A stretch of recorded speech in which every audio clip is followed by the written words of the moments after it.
L'Europe est comme un grand plateau de jeu, composé de grands États-nations unifiés. Cependant, dans ce plateau, il y a d'autres personnes et nations qui n'ont pas leur propre État. Au cours des dernières décennies, l'Europe a connu une montée en puissance des mouvements civiques, nationalistes, autonomistes ou démocratiques. De Bretagne, de Corse, d'Alsace, du Pays basque, de Galice, de Catalogne, de Flensbourg, de Bavière, d'Écosse ou de Vénétie, entre autres. Cette résurgence des mouvements nationalistes luttant pour les droits des minorités, l'autonomie, la réunification, le fédéralisme, le confédéralisme ou même l'indépendance démontre les lacunes du système démocratique actuel. En 1920, après la fin de la Première Guerre mondiale et des siècles de déplacement de la frontière entre le Danemark et l'Allemagne dû à la guerre, la région frontalière connue sous le nom de Schleswig a organisé un référendum pour décider à quel État la population du Schleswig voulait appartenir.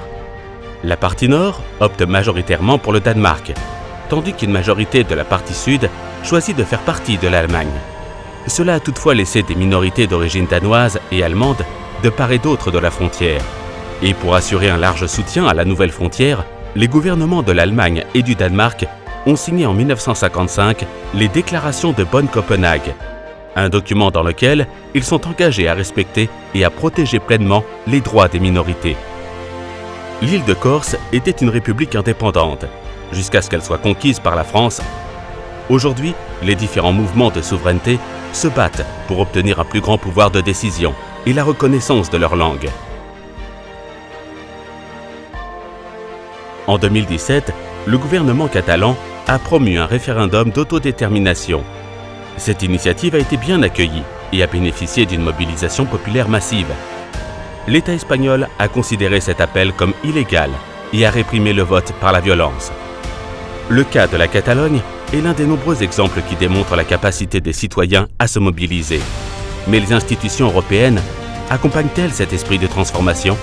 Pourquoi n'existe-t-il pas d'outils démocratiques pour gérer les demandes des nations sans État, un droit humain fondamental ? Est-il possible de respecter les minorités, les peuples, les nations apatrides et leur droit à l'autodétermination ? Comment recueillir les demandes des citoyens et les transformer en initiatives politiques transformatrices ? Le groupe parlementaire des Verts, ALE, s'engage en faveur d'une gouvernance à plusieurs niveaux, c'est-à-dire un modèle de gouvernance décentralisé, du niveau local à l'UE, où les minorités, les régions et les nations sans État ont un plus grand contrôle sur leurs institutions et leurs ressources économiques. Nous voulons une Europe diversifiée, avec des institutions proches des demandes des citoyens.